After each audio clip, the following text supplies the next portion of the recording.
Hello children, happy morning to all of you.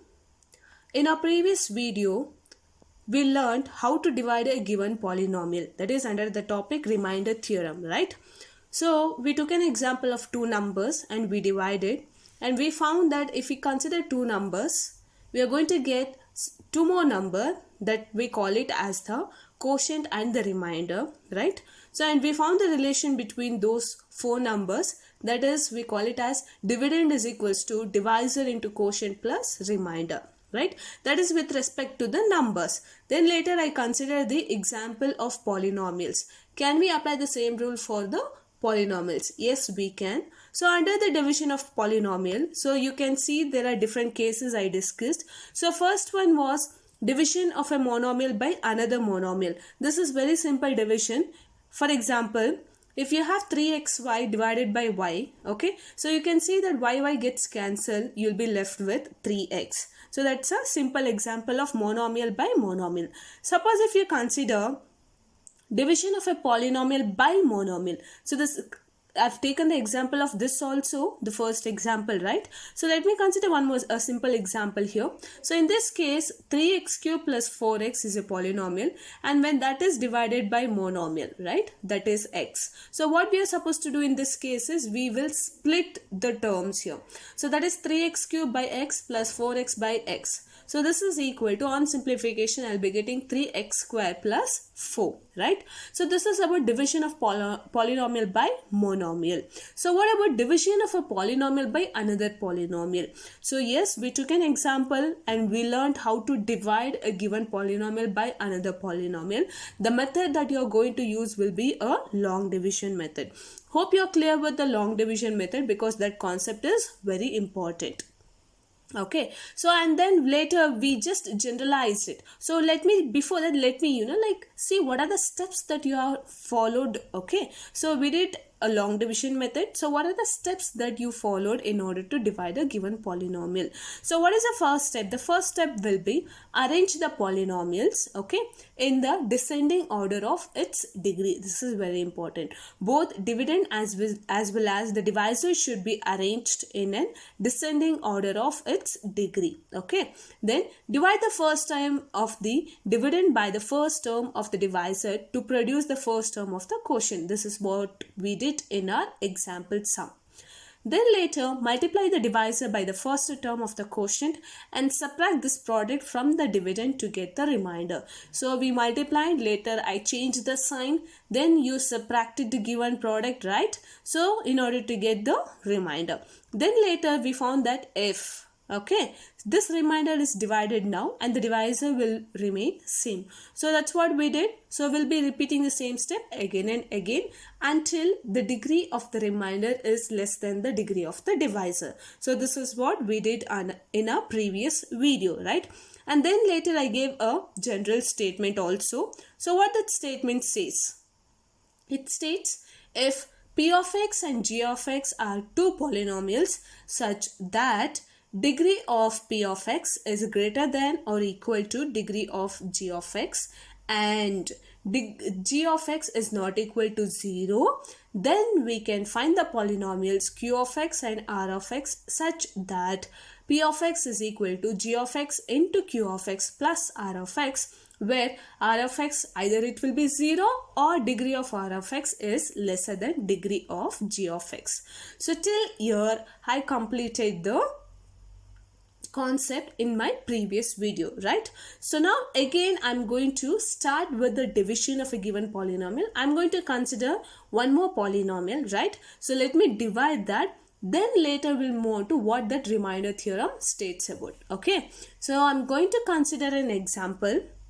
Say x cube minus 4x square plus 2x plus 5 divided by x minus 2. Let me recall, whatever we learned in our previous concept, right? So that is a long division method. So you're going to start with a long division method for this concept. So what is the first thing? Let me put it in a division form. So in this case, the divisor is x minus 2, right? The divisor is x minus 2 and the dividend is x cube minus 4x square plus 2x plus 5. So what is the first thing you're going to do it here is, so you're going to consider the first term of the dividend, right? So the first term of the dividend here is what? X cube. So the first term of the dividend is divided by the first term of the divisor, that is x. So when x cube is divided by x, I'm going to get x square, right? So I'll be writing over there. So therefore I've written x square on the top. So when your x square is multiplied by x minus 2. So later you're supposed to multiply this x square, right? So in this case you're going to multiply x square with x minus 2. So therefore I'll be getting x cube minus 2x square. So after that you're going to subtract it, that is changing the sign and then subtracting. So first term gets cancelled. So minus 4x square plus 2x square will be minus 2x square, correct? So minus 2x square plus 2x. So again continue the same step. So I'll be getting, in this case I want minus 2x square. So when minus 2x square is divided by x, I'll be getting minus 2x. So that's what you're going to do it. So when you do that, minus 2x is multiplied by x minus 2 now. I'll be getting minus 2x square plus 2 2s are 4, 4x. Correct? So then changing the sign. So 2x minus 4x will be minus 2x plus 5.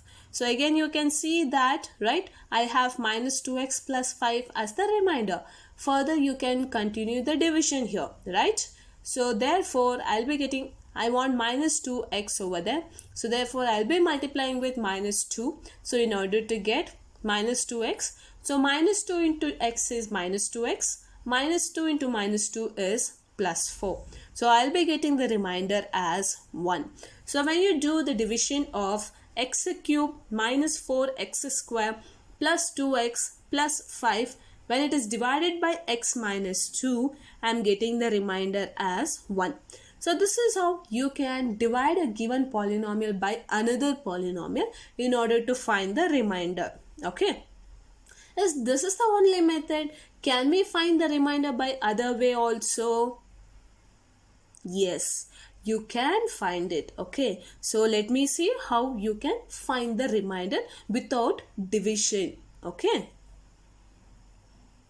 So now I'm considering the polynomial, okay, right? So let me consider in the previous case whatever we saw over there, okay. So I'm going to consider the polynomial. What is the polynomial you have here?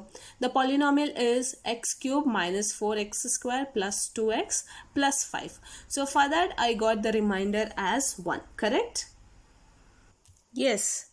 In this case we got the remainder as 1, correct? So the given polynomial was x cube minus 4x square plus 2x plus 5. When it is divided by x minus 2, I am getting the remainder as 1. So now let me see what can we do in the other method of it. Okay.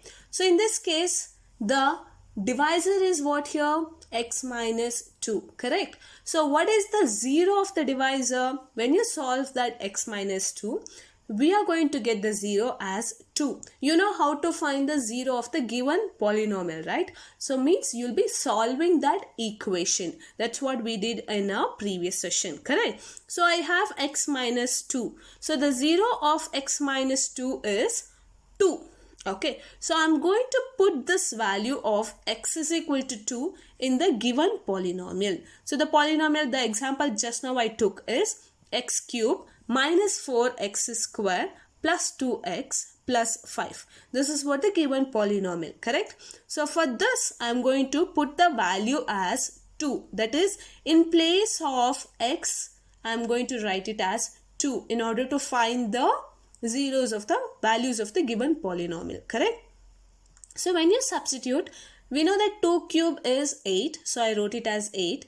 8 minus 4 into 2 square is nothing but 4. So I've written it 4 plus 2 into, in place of x, I've written 2 plus 5. Okay. So in the next step, I have 8 minus 4 4s are 16 plus 2 2s are 4 plus 5. So once you simplify this, the value I'm going to get it as 1.